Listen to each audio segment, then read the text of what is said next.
China, 1949. In the heart of Beijing, on Tiananmen Square, Mao Zedong steps forward and declares the founding of the People's Republic of China. A new chapter begins, not just for China, but for the global communist movement. Mao has spent decades fighting for this moment. Now he leads the largest nation on earth. His government is called a People's Democratic, but real democracy is nowhere in sight. At the top sits the Communist. True power lies within a small circle, the Politburo, and above that, the 5-member Politburo Standing Committee. Among them, Liu Shaoqi, a veteran organizer trained in Moscow, Zhou Enlai, a revolutionary hero and skilled diplomat, and of course, Mao himself. The undisputed leader. Mao is 55, a peasant's son, a revolutionary thinker, and now, a global political force. By his side is his fourth wife, Jiang Qing, a former actress, fiercely loyal and politically ambitious. China is devastated by decades of war and foreign invasion. The economy is broken. Millions live in poverty. Mao's government promises to rebuild fast. 10,000 Soviet advisors flood into China, helping shape the new regime. At this time, China is still a peasant nation. 4 out of every 5 Chinese live in rural areas. For years, Mao's revolution promised land to the peasants. Now, that promise is fulfilled. Landowners are targeted as enemies of the people. They are put on trial, humiliated, and in many cases, executed. Over 1 million people are killed. Their land is redistributed. And 300 million peasants receive land for the first time. Massive propaganda campaigns sweep across the country. New laws promote women's rights. Simplified Chinese is introduced to boost literacy. At the same time, counter-revolutionaries are hunted down. Capitalists, landlords, nationalist sympathizers, anyone not loyal to the party, thousands, are imprisoned or worse. Mao is remaking Chinese society from the ground up. Abroad, China's communist government finds itself isolated. The West refuses to recognize Mao's regime. Instead, it continues to support Chiang Kai-shek, now exiled, to Taiwan. In late 1949, Mao travels to Moscow to meet Stalin. Their talks are tense, but in 1950, to sign a treaty of friendship and alliance. Meanwhile, the Plie moves to reclaim lost territories. Xinjiang is reoccupied in 1949. Tibet follows in 1951. But Taiwan remains outside of communist control, a flashpoint that will spark future conflict.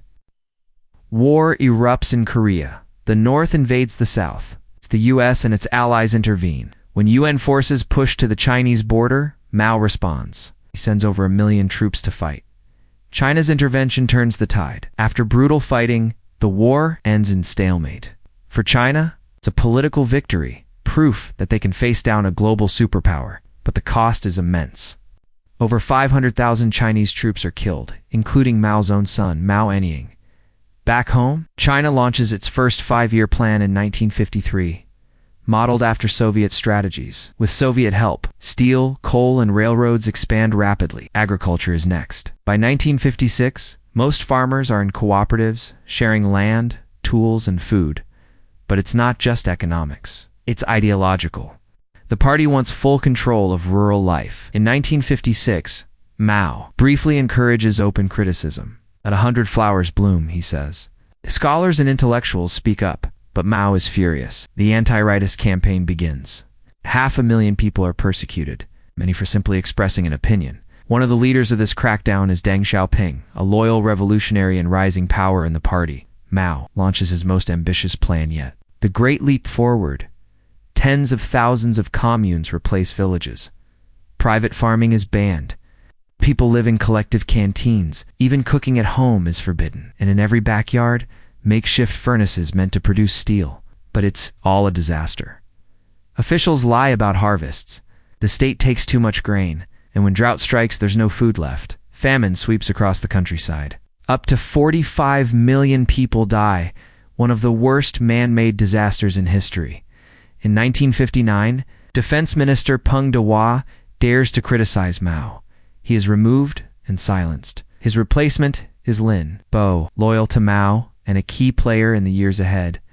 After the catastrophe, Mao steps back. Day-to-day control passes to more pragmatic leaders, Liu Shaoqi, Zhou Enlai, and Deng Xiaoping. Some of Mao's policies are rolled back.